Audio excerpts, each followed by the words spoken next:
What is up, family? This should be an interesting Patreon request. Very interesting, according to the title. Come on. GTA 5 expose la mort du rêve américain. How does this expose the dead American dream? I don't know. I have no idea. But the American dream's been dead for about 10 years now, at least. You know, because the American dream is supposed to be, you're going to go to school, you're going to get a degree, you're going to get a job, or it doesn't have to be school. You could go to a trade school, whatever. You could get a good job, make some money, buy your dream house with the little white picket fence around it, and you and your wife will make babies. And that's the American dream. You have your own house. Well, that dream's been dead because houses cannot be touched anymore. Okay, you have to get like 20% down on like a $400,000 house. And so that means all the kids coming out of school, coming out of trade school, you know, basically you broke. You're depending on their first job. Have to have around $80,000 to put down on the house. And trust me, the mortgage rate for just 20% down, it's through the roof. No two children, and I say children, you know, 23, 24, 25, 26, hell, even 30 years old, can afford that. Can't afford it. So you really need double that. You really need $160,000 to put down on a house. So you could pay probably around 26, 27, 2,800 a month for just the rent, the mortgage, whatever. So the American dream has been dead way before GTA 5 came out. I'm just saying, I had to explain that first. But I can't wait to hear how GTA exposed the dead American dream. Ça, pour des millions voire des milliards de gens, GTA V c'est ça. Un défouloir, un fantasme de liberté absolue où l'on peut voler, tuer et devenir millionnaire en une après-midi. On rigole de la satire, on admire ce monde ouvert et on passe presque tous complètement à côté de l'essentiel. Mais si tout ça n'était qu'une façade, si derrière la parodie la plus grossière se cachait en fait l'analyse la plus fine et la plus triste de notre propre société. Si ce jeu qu'on prend pour une célébration du rêve américain était en vérité le récit de sa mort. Aujourd'hui, je vous propose de laisser tomber les codes de triche et les explosions, je vous emmène en balade. On ne va pas chercher à comprendre comment réussir à Los Santos, on va chercher à comprendre pourquoi ces 3 héros sont depuis le début condamnés à l'échec. Car nous n'avons pas un, mais 3 témoins de cette tragédie. Michael, l'homme... Greatest game ever, by the way. This is really one of the greatest games I've ever played. I finished it 3 times with all 3 characters. It was such a good game. Qui a eu le rêve et que le rêve a détruit, Franklin, l'homme qui poursuit le rêve et qui s'est retrouvé piégé, et Trevor, l'homme qui est le cauchemar que ce rêve a créé. That's my favorite. Trevor, greatest character ever.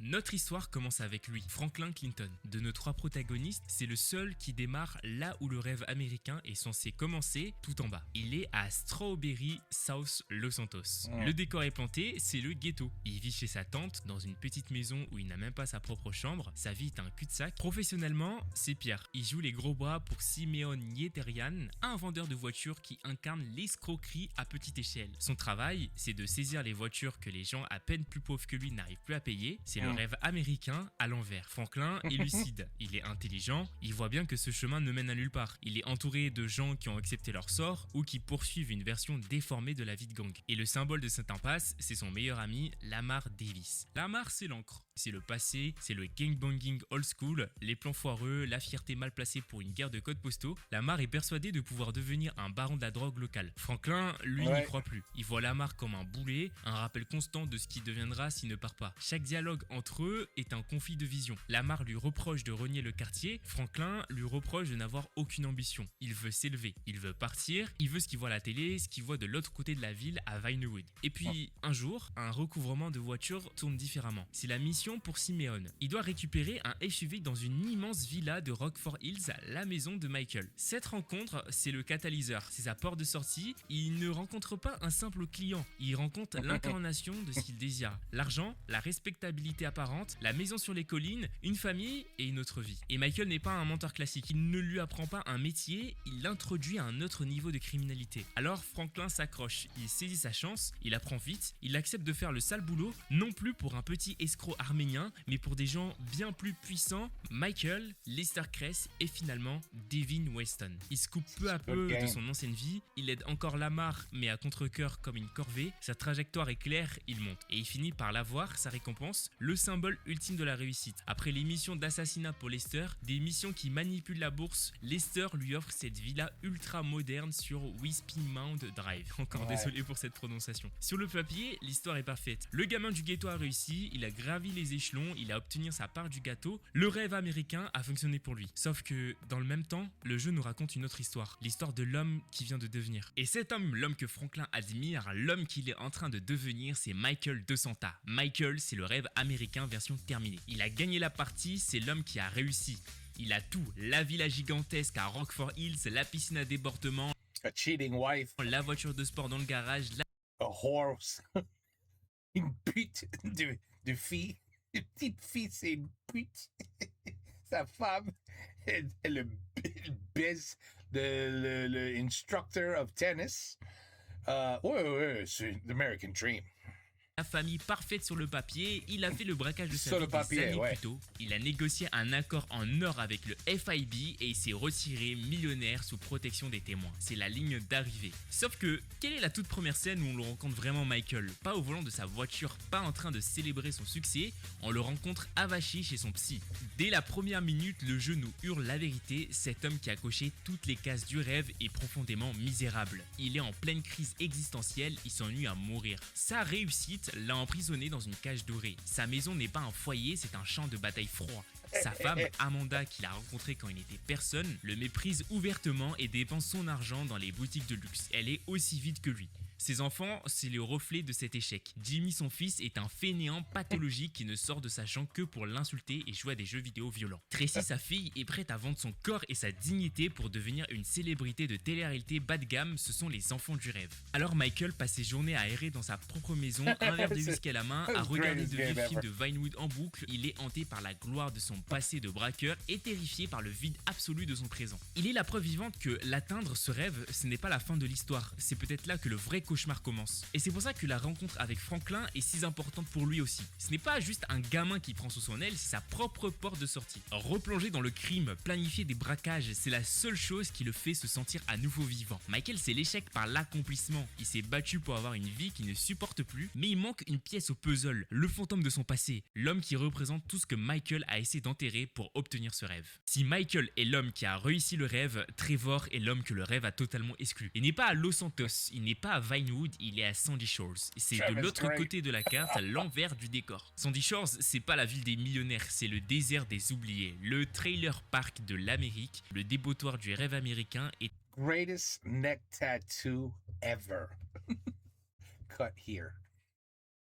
Magnifique. Trevor est le roi de ce dépotoir. Il vit dans une caravane immonde entourée de meth heads, de bikers violents et de théoriciens du complot. Sa vie n'est pas une crise existentielle silencieuse, c'est une explosion de rage permanente. Il ne dirige pas une start-up, il dirige Trevor Phillips Industries, un empire artisanal de trafic de drogue et d'armes, qui est en plus constamment au bord de l'effondrement. Trevor, c'est le chaos incarné, il n'a aucun filtre, aucune morale au sens où la société l'entend. Il est brutal, imprévisible et absolument terrifiant. Il y a une chose que Trevor possède et que ni Michael ni Franklin non, il est authentique. Il est la seule personne du jeu qui ne joue pas un rôle. Il est ce qu'il est et il méprise l'hypocrisie plus que tout au monde. Et toute l'histoire de Trevor va être déclenchée par la plus grande hypocrisie de toutes. Un jour, en regardant la télévision, il voit un reportage sur un braquage à Los Santos. Et sur ce reportage, il reconnaît une phrase, une façon de faire. Il reconnaît son ancien meilleur ami, il reconnaît Michael, l'homme qu'il croyait mort depuis 10 ans. Et là, il comprend. Il comprend que Michael ne s'est pas retiré, il a trahi, il a simulé sa mort, il a pris l'argent et il est parti vivre la belle vie à Los Santos. Et alors là, toute la rage de Trevor va donc converger vers un seul point, Los Santos.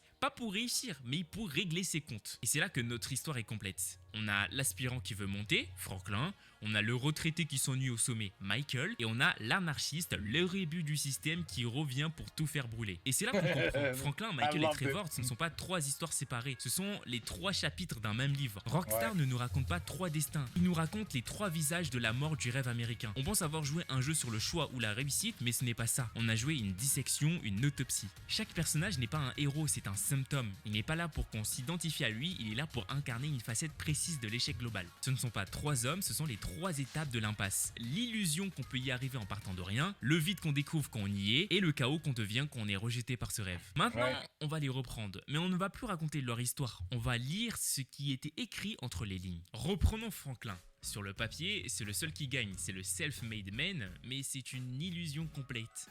L'histoire de Franklin, ce n'est pas celle d'une réussite, c'est celle d'une assimilation et chaque détail est là pour nous le prouver. Regardons son point de départ, il n'est pas juste pauvre, il vit à Strawberry, un quartier pauvre de South Los Santos, dans la petite maison de sa tante Denise, où il dort sur un canapé, il est déjà piégé. Et son travail dans tout ça, il est repoman, un agent de recouvrement pour un concessionnaire véreux nommé Simeon Yetarian. Son travail, c'est d'arnaquer des gens de sa propre communauté en leur vendant des voitures à crédit, puis de les saisir violemment quand ils ratent un paiement. Franklin est déjà un larbin du système, son ambition n'est pas de créer quelque chose, c'est d'être le meilleur prédateur. Et c'est là que le jeu est d'une intelligence folle. Il place Franklin face à un choix, ce n'est pas un choix de dialogue, c'est un choix de game design. D'un côté, il y a Lamar Davis, son meilleur ami d'enfance, qui représente les racines, la communauté, l'identité gang du quartier, mais le jeu le dépeint comme un idiot. Un boulet, chaque mission avec Lamar est une catastrophe comique. Quand ils essaient de kidnapper un membre d'un gang rival, le plan échoue lamentablement. Quand ils essaient de faire un deal, ça se termine en fusillade. Ces missions sont une impasse financière, le jeu punit Franklin à chaque fois qu'il reste loyal à son passé. Et de l'autre côté, il y a Michael de Santa. Michael, c'est la capitale, c'est l'accès, l'argent blanc, même s'il est sale, et c'est le monde de Vinewood. Et la première vraie mission que Franklin fait avec lui, c'est le braquage de la bijouterie, propre, professionnelle, et ça rapporte des millions. Le jeu va récompenser Franklin pour sa soumission à ce nouveau système. Et Rockstar nous dit quelque chose de terrible. Pour réussir, tu dois trahir d'où tu viens, l'amitié, la loyauté, la communauté, c'est un poids mort. Et la réussite de Franklin, on va en parler, c'est la villa. Comment l'obtient-il? L'a-t-il mérité? A-t-il construit une entreprise? Non, pas du tout. Il la reçoit de Lester Crest, le cerveau et hacker de l'équipe de Michael. Et pourquoi? Parce que Lester lui demande de faire une série de missions d'assassinat, mais ce ne sont pas des simples meurtres. Lester lui demande de tuer par exemple le PDG d'une entreprise pharmaceutique après lui avoir dit d'investir tout son argent dans l'entreprise concurrente à la bourse du jeu. La maison de rêve de Franklin est littéralement payée par le sang et la manipulation financière orchestrée par un autre. Il n'est pas un self-made man, il est devenu un outil, l'outil de Michael, de Lester, et pire que tout, l'outil de Davin Weston. Parce que je t'ai pas parlé de Davin c'est le milliardaire, c'est donc l'élite, le boss final de cette assimilation. Il engage Franklin et Lamar pour voler des voitures de luxe, mais à la fin, il refuse de les payer. Il va les humilier tous les deux en leur disant qu'ils ont juste le personnel. C'est une scène cruciale et prouve que peu importe la taille de ta maison ou le prix de ta voiture, Franklin sera toujours le larbin aux yeux du vrai pouvoir. Il a donc atteint le plafond de verre. Et la preuve finale, c'est le coût social. La villa, elle est vide, c'est une coquille froide. Par exemple, si on regarde les contacts téléphoniques, sa tante le déteste, Lamar l'appelle pour un vendu, et Tanisha Jackson, son ex-petite amie, qui représente la vie normale qu'il aurait pu avoir, qui est finalement la voix de la raison, que fait-elle dans tout ça? Elle le quitte. Elle appelle à la fin du jeu, non pas pour le féliciter, mais pour lui dire qu'il est devenu un monstre, un tueur à gages pour millionnaire, et qu'elle va épouser un médecin. Elle va le rejeter totalement parce qu'il a réussi selon les termes du jeu. Il a quitté la prison visible du ghetto pour la prison invisible et luxueuse de Vinewood. Et la plus grande ironie de son histoire, c'est qu'il est devenu exactement ce qu'il fuyait. Un homme seul, riche et mélancolique dans une maison beaucoup trop grande. Il est tout simplement devenu Michael. Et en parlant de Michael, c'est là que le jeu devient une tragédie. Michael, ce n'est pas un simple retraité qui s'ennuie, c'est la destination, la preuve vivante et misérable que le rêve est un mensonge. Il est la démonstration de ce qui se passe quand on gagne le jeu. Il a tout fait bien selon les règles du rêve version criminelle. Souvenez-vous de la mission prologue, le braquage raté sous la neige. On l'a vu du point de vue de Trevor, une trahison, mais du point de vue de Michael, c'était un plan de carrière. Il a tout orchestré, il a simulé sa mort en passant un accord secret avec Dave Norton, un agent corrompu du FIB. I miss this game so much. I could probably replay it. I still have it. I could easily replay it, but oh, it's so much time. But it's so much fun time. But then I wouldn't be able to make videos. Patreons would be like, "Hey, it's been like 3 months, man." I'm like, yeah, I'm sorry. I'm playing Grand Theft Auto 5. My bad. I forgot. Sorry. Yeah, no, this game is just, it was too good, man. It was too good. I cannot wait for Grand Theft Auto 6 coming out in 2830. 2830. That's when it's coming out. Yeah, it's gonna come out. And then that's after they beta tested. 2830. Yeah, it's guaranteed. It'll be out. We'll be ready to play. Entre guillemets. Oh, wait, we'll all be dead. Shit. Maybe we won't get to play it. Et le FBI du jeu, il a trahi ses partenaires, il a pris l'argent, il s'est retiré millionnaire, le rêve américain ultime. Un braquage parfait qui le propulse au sommet, à l'abri de la loi, il a coché toutes les cases. Et le résultat, c'est une prison. Et ce n'est même pas une métaphore, il est littéralement en prison. Sa villa de Rockford Hills, le symbole de sa réussite, ce n'est pas sa forteresse, c'est sa cellule dorée. Il est sous la coupe de cet agent du FIB Dave, son rêve lui a coûté sa liberté, il n'est pas un retraité, il est un informateur en liberté surveillée. Un pion que le système peut réactiver à tout moment, il n'a pas gagné, il a été juste neutralisé. Et la vraie prison, elle est à l'intérieur de la villa, et c'est là que le jeu nous fait commencer son histoire. Quelle est la première scène de Michael? Il n'est pas au bord de sa piscine en train de fêter son succès, il est avachi sur le canapé d'un psychiatre hors de prix à qui il avoue qu'il est profondément misérable. Et pour comprendre pourquoi, il faut regarder sa famille. Ce ne sont pas juste des personnages secondaires agaçants, ce sont les symptômes de sa réussite. Ils sont le produit direct de cet argent vide. Amanda, sa femme, il l'a rencontrée quand elle était strippeuse, quand il n'avait rien. Maintenant, elle a tout, elle est aussi vide que lui. Comment remplit-elle ce vide? Par la consommation compulsive de produits de luxe et en le trompant. Une des premières missions consiste à surprendre Amanda en train de coucher avec son coach de tennis. Ce n'est pas juste de l'adultère, c'est sa propre tentative désespérée de ressentir quelque chose dans la vie stérile que l'argent de Michael a construite. Jimmy, son fils, c'est la génération suivante du rêve. Il a tout eu depuis sa naissance et par conséquent, il n'a aucune valeur, aucun désir. On le retrouve en permanence avachi dans sa chambre à jouer à Righteous Slaughter, un jeu ultra violent tout en insultant son père. Il est l'apathie pure, un consommateur obèse qui n'a aucune ambition, le rêve l'a rendu totalement inutile. Alors parlons de Tracy, sa fille. Elle, c'est l'autre face de la pièce. Elle est le produit de l'image du rêve.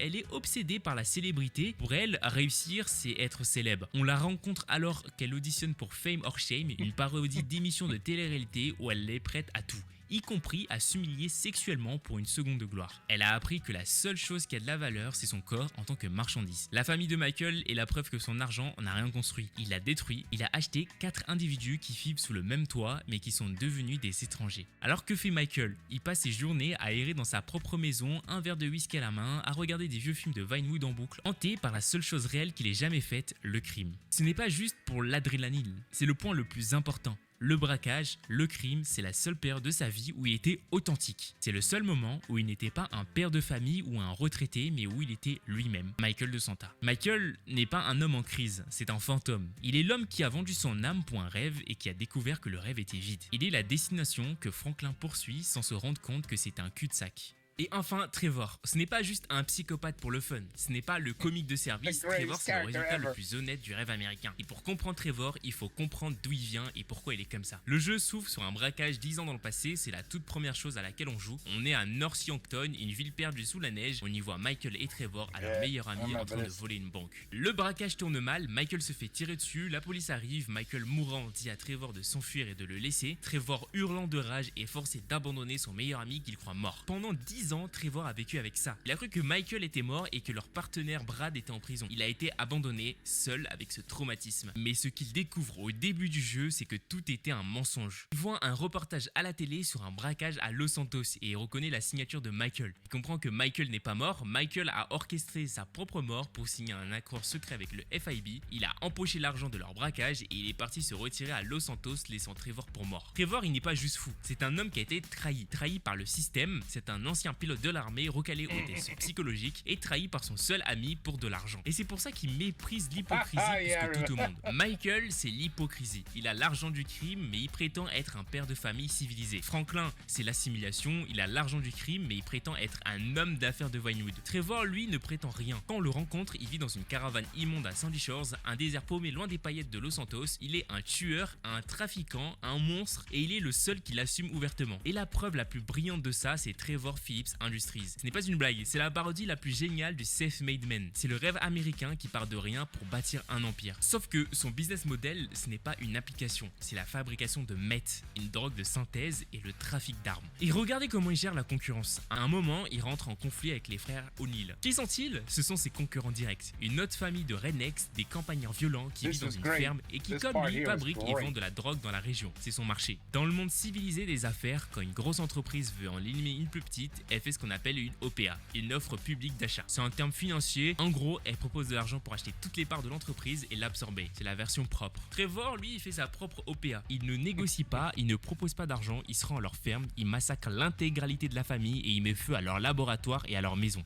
C'est une forme d'acquisition hostile au sens le plus littéral du terme. Trevor n'est pas un outsider du système, il est le système. Il est le capitalisme sans son service marketing. Il est le rêve américain réduit à son essence la plus pure et la plus violente. Prendre ce qu'on veut par la force et éliminer physiquement toute concurrence. Il est le monstre que le rêve a créé et il est le seul qui est assez honnête pour l'assumer. Ok, on vient de voir que Franklin, Michael et Trevor sont les trois visages d'un échec. Mais la vraie question, c'est est-ce que c'est de leur faute? Auraient-ils pu réussir s'ils avaient fait d'autres choix? Pour moi, la réponse est non. Et la raison est simple. Le jeu en lui-même, le monde de Los Santos est conçu pour l'échec. Le rêve américain, pour qu'il fonctionne, il repose sur trois grands piliers, enfin voire quatre, qui sont des idées plutôt simples. L'idée que si tu travailles dur, tu réussis, ça c'est l'économie. L'idée que la loi est la même pour tout le monde et te protège, c'est la justice. L'idée que tu peux savoir ce qui se passe et faire des choix éclairés, ce sont les médias. Et l'idée que si l'argent ne te rend pas heureux, tu peux au moins trouver un sens à ta vie, c'est la spiritualité. Sauf que dans GTA V, ces quatre piliers ne sont pas juste fissurés, ils sont complètement pourris de l'intérieur. Bon, commençons par le premier, le plus important, l'économie. Le pilier 1 du rêve, l'économie, l'idée que le mérite est récompensé, que si vous travaillez dur ou que si vous avez la bonne idée, la fameuse start-up dans un garage, vous réussirez. Rockstar ne se contente pas de se moquer de cette idée, il la pulvérise. Et il le fait de la manière la plus intelligente possible, non pas avec un dialogue, mais avec une mécanique de jeu. Regardons la nouvelle économie, le rêve de la start-up. Il est incarné par Life Invader. C'est la parodie évidente de Facebook. C'est le GAFAM de Los Santos, une entreprise qui vaut des milliards,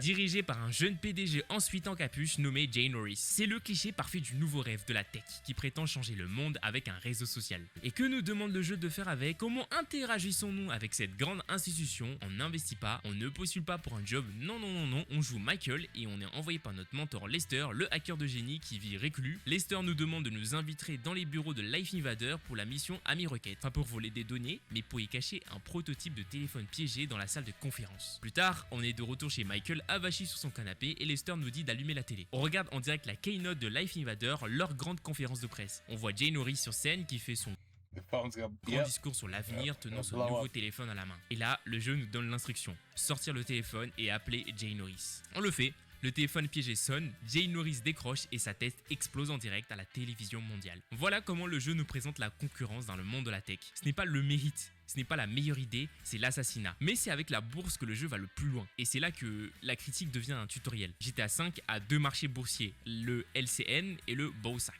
Comment gagne-t-on vraiment de l'argent? La vraie fortune qui permet d'acheter les golfs et les cinémas. Comment le jeu apprend-il à devenir milliardaire? C'est à travers les missions d'assassinat de Franklin pour Lester. Prenons la première de ces missions. Meurtre à l'hôtel. Lester appelle Franklin, il lui explique le plan. Il ne dit pas va tuer ce méchant, il dit le PDG de la société pharmaceutique Bill Clinton Research, un certain Brett Lowry, fait de l'ombre à mon client. Si tu l'élimines, les actions de son concurrent Beta Pharmaceutical vont exploser. Le jeu vous dit littéralement, avant de faire la mission, prends tout ton argent, celui de Franklin, Michael et Trevor, et achète toutes les actions de Beta Pharmaceutical. Ensuite, vous faites la mission, vous tuez la cible, vous rentrez chez vous, vous dormez et vous regardez votre portefeuille d'actions monter de 80%. Ce n'est pas de l'investissement intelligent. C'est un crime qui s'appelle le délit d'initié, c'est-à-dire utiliser une information privée et secrète pour s'enrichir, ce qui est totalement illégal. Sauf qu'ici, c'est combiné avec le meurtre. Ce n'est pas un glitch ou une astuce de joueur, c'est une mécanique centrale du jeu. Rockstar a transformé le crime financier le plus grave en la seule stratégie d'investissement viable. Le jeu ne vous dit pas le travail paie, il vous dit le crime paie, à condition qu'il soit assez gros pour être coté en bourse. Dans Los Santos, le pilier de l'économie, ce n'est pas juste fissuré, c'est une escroquerie. Alors tu me diras, si le premier, l'économie, est une arnaque, que dire de ceux qui sont censés la réguler? Que dire du deuxième pilier, la justice? Le rêve américain ne peut pas exister sans la loi. L'idée que la loi est la même pour tous, que la police est là pour vous protéger et que le gouvernement est là pour faire respecter les règles pour que This is becoming comedy. Que tout le monde ait une chance juste. Et que nous montre GTA V? Regardons les gardiens de ce rêve. Ce ne sont pas les simples policiers du LSPD, la police de Los Santos, qui sont dépeints comme des idiots brutaux et corrompus qu'on l'on sème en 2 minutes. Non, ce sont les grandes agences fédérales, celles qui sont censées être au-dessus de tout soupçon. Les FIB, l'équivalent du FBI, et l'IAA, l'équivalent de la CIA. Et ces deux institutions sont les personnages les plus pourris du jeu. L'institution qui est censée arrêter le crime est en fait la plus grande organisation criminelle de Los Santos. On ne passe And I believe it. I totally believe that. pas le jeu à fuir le FIB, on passe le jeu à travailler pour le FIB. Et l'exemple parfait, c'est l'arc narratif de l'agent Steve Hens. Qui est Steve Hens? C'est un agent star du FIB, mais sa motivation, ce n'est pas la justice, c'est le taux d'audience de son émission de télé-réalité The Underbelly of Paradise, les bas-fonds du Bharati. Il est obsédé par son image, sa célébrité, sa propre réussite, et pour financer sa carrière, il se bat contre l'autre agence, l'IAA, pas pour la sécurité du pays, mais pour le budget du Congrès. Et c'est là que la mission Blitzplay, commenté, résume tout. Steve Hens, l'agent du FIB, nous ordonne à nous, Michael Franklin et Trevor, de braquer un fourgon blindé. Pourquoi? Parce que le fourgon blindé transporte des fonds secrets destinés à l'IAA. Le jeu nous fait planifier un braquage digne de hits avec masque, camion poubelle et dépanneuse. Tout ça pour que l'argent volé n'aille pas dans notre poche. L'argent va directement à Steve Hens pour financer ses opérations secrètes contre l'autre agence. Pensez-y une seconde. L'agent fédéral est le commanditaire du crime. Et Michael est le symptôme de cette corruption. Son rêve de retraité millionnaire n'existe que parce qu'un autre agent du FIB, Dave Norton, a bâti sa propre réussite, sa carrière, sa pension sur le mensonge de la fausse mort de Michael lors du prologue. Michael n'est pas mort. Michael n'est pas un protégé de la justice. Il est l'esclave de Dave Norton qui peut le réactiver à tout moment. Sa villa n'est pas une forteresse, c'est une cage dorée surveillée par la loi elle-même. Dans Los Santos, la loi n'existe pas. Il n'y a que le pouvoir. Le gouvernement n'est pas une solution et il sous-traite ses crimes à de plus petits gangsters pour ne pas se salir les mains. Alors, on a une économie qui repose sur le crime, on a une justice qui est le crime, mais alors comment se fait-il que personne ne soit au courant? Comment ce système tient-il debout sans que le public ne se révolte? Eh bien, pour ça, il faut regarder le troisième pilier. I've been saying that forever. When is there going to be a nice revolt against our government? But not going to happen. Not going to happen. Celui qui est censé tout révéler, les médias. Le rêve américain, c'est aussi la presse libre. L'idée que des journalistes courageux vont enquêter, dire la vérité au public et demander des comptes au pouvoir. Fake news. It's all fake news.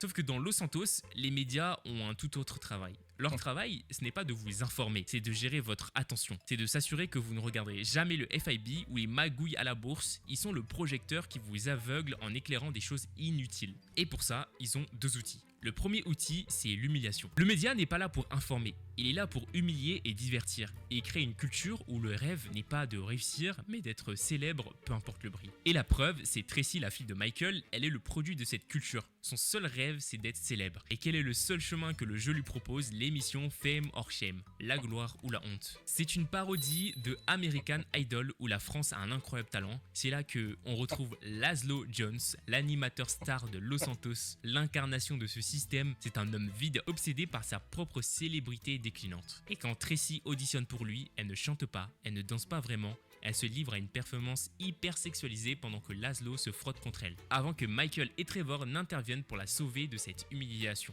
Le message est terrible. Les médias ont pris le rêve de réussite et l'ont transformé en un spectacle grotesque où la seule compétence requise est votre capacité à vous humilier publiquement. Le rêve est devenu un cirque. Et s'ils n'arrivent pas à vous distraire avec le spectacle, ils utilisent leur deuxième outil, la polarisation. C'est l'outil le plus puissant. Si vous allumez la radio, vous tombez sur WCTR, West Coast Talk Radio. Ce ne sont pas des débats, ce sont des performances. Vous avez d'un côté John Crowley, un ancien cascadeur, caricature de l'homme de droite ultra-conservateur qui veut couper les subventions et mettre des barrières. De l'autre côté, vous avez Sumuri, caricature de la femme de gauche ultra-libérale qui veut taxer tout ce qui bouge et interdire la viande. L'objectif n'est jamais de trouver une solution, l'objectif est que vous, l'auditeur, vous détestiez le camp d'en face. Et pourquoi c'est génial? Parce que pendant que les pauvres qui écoutent Sumuri détestent les pauvres qui écoutent John Crowley, personne ne regarde les gens qui sont vraiment au pouvoir. Personne ne regarde le FIB, Devin Weston ou Lester qui sont en train de manipuler la bourse ou de voler tout le monde. Les médias créent une guerre culturelle pour cacher la guerre des classes. This guy's really smart. Has he lived in America? Or let me guess, it's more or less the same thing in France. That's my guess. Et une fois que vous êtes distrait par le spectacle et en colère contre votre voisin, que vous reste-t-il? Il vous reste Yes, he's you know what? He's not wrong at all. Everything is based on making you look the other way. if we all looked and directed all the country's problems, all the economy problems, all the problems, we would all point and look in one direction and go, why are we letting these son of a bitches get away with this? So they're very good at diverting and say, hey, you know what? If we make those people go against each other, they'll forget about us. There's a rapper called Tom McDonald. He's been rapping this shit for like 5 years now in a row. And he explains it all in his raps every time. The sheep, which is us, the sheep and the 3% who runs the show. You know, and c'est vrai. And when the 3% starts getting worried, oh shit, they're getting on to us. Divert. It's time to make a diversion. Diversion. Let's go. I don't know, anything, man. Black versus white. Let's make some racists out there. You know, do something. Do something so they forget about us and they concentrate on that. And then we'll come by, you know, we'll show up and, hey, stop doing that. That's not good. You can't do that. That's a bad idea. You know, oh, maybe they'll look at us as the good people then. No, we don't look at you that way at all.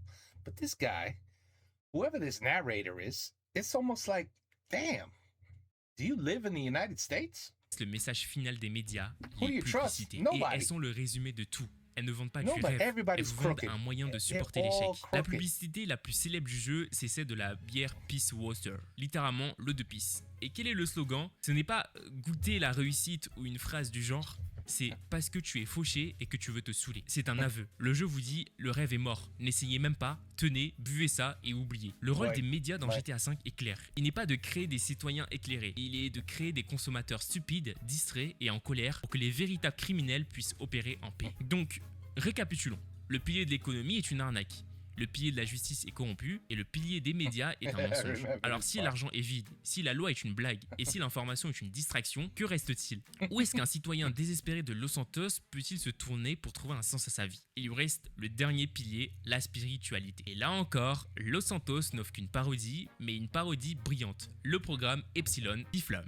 Qu'est-ce que c'est le programme Epsilon? Eh ben je te laisse regarder sur ma chaîne, j'ai fait une vidéo complète à ce sujet. C'est une secte, une parodie évidente de culte comme la scientologie. Et qui est la cible parfaite pour cette secte? Michael, l'homme qui est le plus riche et donc le plus vide. Il est le client idéal pour une organisation qui vend du sens en bouteille. On ne rejoint pas Epsilon par la foi, on rejoint Epsilon par internet. On remplit un test de personnalité bidon sur leur site web. Et comment est-ce qu'on progresse dans cette religion? Est-ce que c'est en étant une bonne personne, en aidant son prochain? Non, c'est en payant. La première étape pour trouver la vérité, c'est faire un don de $500. La deuxième étape, faire un don de $5000. Et la troisième, $10 000. L'élimination dans GTA V a un prix d'entrée. Et une fois qu'on a payé, on doit obéir. Le jeu nous force, nous le joueur, à faire une série de tâches absurdes et humiliantes. I don't ever recall doing this. I don't remember this at all. Maybe there was a way to skip this and I didn't do it? On doit acheter leur uniforme, une robe bleu ciel ridicule pour $25 000 et on doit la porter pendant 10 jours de jeu consécutifs. Si vous l'enlevez, si vous changez de personnage, vous devez tout recommencer. Et on doit errer dans le désert en cherchant des artefacts invisibles avec un détecteur bidon. Et la mission la plus célèbre, Ça, je rappelle rien. le pèlerinage, le jeu nous demande de courir 8 km dans le désert. Pas en voiture, courir c'est long et ennuyeux, c'est surtout humiliant. C'est une mécanique de jeu conçue pour simuler un lavage de cerveau par l'ennui et la soumission. Et tout ça mène à la mission finale, Révélation, ou Unknowing the Truth. La secte vous a enfin jugé digne. Votre dernière tâche est de livrer $2,1 million en liquide dans une voiture à leur QG comme don final. Et là, le jeu vous donne I remember the tower. Remember the tower? Oh, you know, it's been a long time. un choix caché. Choix 1, vous obéissez, vous suivez les instructions, vous gardez la voiture, le gourou de la secte Chris Formage vous remercie, vous dit que vous avez atteint la vérité et il s'en va avec votre argent. Il vous laisse, en guise de récompense divine, un vieux tracteur rouillé, vous avez été escroqué jusqu'au bout. Choix 2, vous trahissez. Au lieu de livrer l'argent, vous gardez le magot. Vous devez alors tuer tous les gardes du corps de la secte qui vous pourchassent. Et vous vous enfuyez avec $2,1 million. Dans le monde de GTA V, la seule façon de gagner contre la religion, c'est de la braquer. Le message est d'un cynisme absolu. Le pilier de la spiritualité, Oh, la damn. recherche d'un sens à sa vie, a été lui aussi transformé en produit de luxe. C'est une escroquerie conçue pour les gens riches et désespérés. C'est ça le monde de GTA V, un monde où il n'y a pas d'alternative. L'information est un mensonge, l'économie est un crime, la loi est une arnaque et la spiritualité est une escroquerie. C'est ça le monde dans lequel nos trois héros essaient désespérément de trouver leur place. On arrive à la fin et c'est peut-être le moment le plus inconfortable parce que on a tous passé des centaines d'heures sur ce jeu et l'ironie c'est qu'on a passé tout ce temps à poursuivre nous aussi ce rêve. Et je vais être honnête avec vous, moi le premier. Moi aussi j'ai fait des missions d'assassinat de Lester, j'ai écouté ses conseils, j'ai ouvert mon téléphone, j'ai cliqué sur acheter avant de tuer et j'ai cliqué sur vendre après. Et j'ai ressenti cette satisfaction, ce petit frisson quand le chiffre grimpe en flèche. J'ai rigolé de la stupidité de Weasel News et j'ai fermé le jeu. Et j'ai ouvert un réseau social qui est conçu exactement de la même manière pour me faire réagir, pour m'indigner, pour me distraire. J'ai rigolé de l'arnaque évidente d'Epsilon et le lendemain, une publicité m'a promis le bonheur avec une nouvelle application. C'est là que j'ai compris le coup de génie de Rockstar. Ils n'ont pas juste créé une critique de notre monde, ils ont créé un simulateur. Ils ont enlevé tous les masques, ils ont retiré toutes les justifications morales et ils m'ont regardé jouer. Ils nous ont regardé jouer. Le jeu nous a donné une mécanique basée sur le crime le plus cynique. Et notre premier réflexe n'a pas été de dire c'est mal, notre premier réflexe a été de dire comment je peux en gagner le plus possible. Et c'est ça la vraie prise de conscience. Le jeu ne prouve rien, il nous révèle. Il nous révèle que si on nous donne un système truqué, mais qu'on nous donne une petite chance d'y gagner, notre instinct n'est pas de changer le système, notre instinct c'est de le battre. Rockstar nous a tendu un miroir satirique, grossier, violent, mais un miroir. Et c'est là que le jeu nous quitte, avec la question la plus dérangeante. La vraie question que pose GTA V, ce n'est pas comment réussir à Los Santos, c'est si on enlève la morale, est-ce que notre monde est si différent? Et si ce rêve Non, américain qu'on nous vend tous les jours n'est pas lui aussi qu'un jeu? Et si ce rêve américain qu'on nous vend tous les jours n'est pas lui aussi qu'un jeu? Un jeu où, comme dans GTA, les règles sont truquées depuis le début. Oh my God, this guy is great. Voilà, c'est la fin de cette analyse. C'était Excellent. ultra dense. Franchement, j'ai eu beaucoup de mal à faire le script parce que des fois, j'étais tout simplement fatigué. Ouh. Mais si ce format vous plaît, si vous aimez qu'on prenne le temps de décortiquer ces univers, le meilleur moyen est de me le dire, de me soutenir et de vous abonner. Mais je vais être honnête, le plus important pour moi, c'est d'avoir votre avis. Alors, est-ce que j'ai raison ou est-ce que pour vous, Franklin a malgré tout vraiment réussi? Je suis curieux de lire ce que vous en pensez et je vous fais plein de bisous. Et sur ce, je vous dis à demain No, pour I un couldn't autre agree. jeu. Couldn't agree with you more, brother. I could not agree with you more. It really is a broken system. And I never even realized it playing the game because you're so involved in what the next thing to do is. You actually almost forget the three different lives, what they meant, how they got where they got, how they ended up where they ended up, and how they ended up like that way. I was just too into the game. I was just so into the game. Just what quest could I do next? What car could I have next? And it's right. You try to be what you would try to be in real life, you know? I want that beautiful house. I want the 6 cars in the garage, you know. Of course, you're playing a dream. And it's sad because that's all you're doing. You're just dreaming. What if I was real in this game? Oh, you know, they made a flawless game. They literally made a flawless game. And I promise you, GTA 6 is going to be, I mean, insane. It's going to be so perfect. And what I do like about them is they don't give a shit if they say, look, the game will be out in summer of 2025. We promise.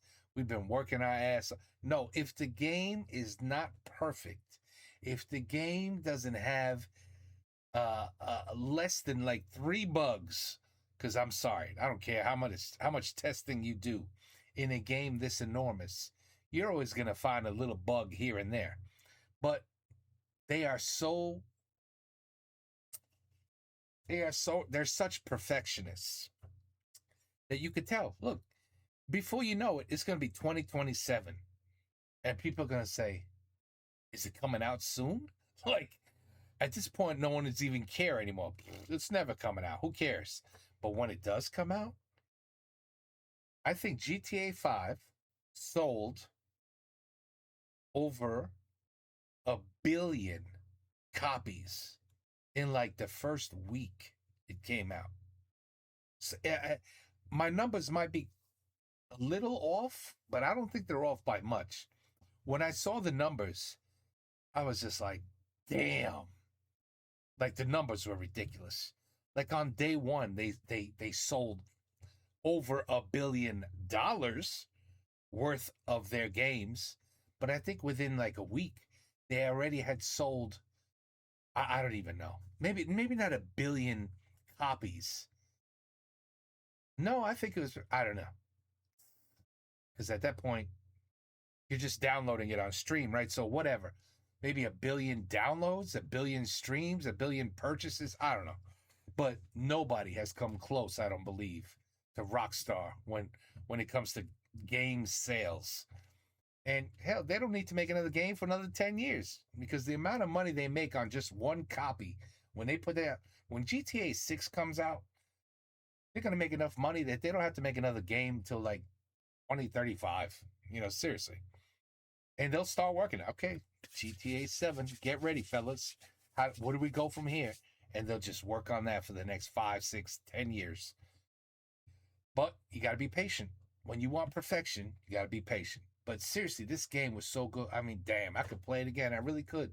It's just, I'm one of those people that needs 48 hours in one day.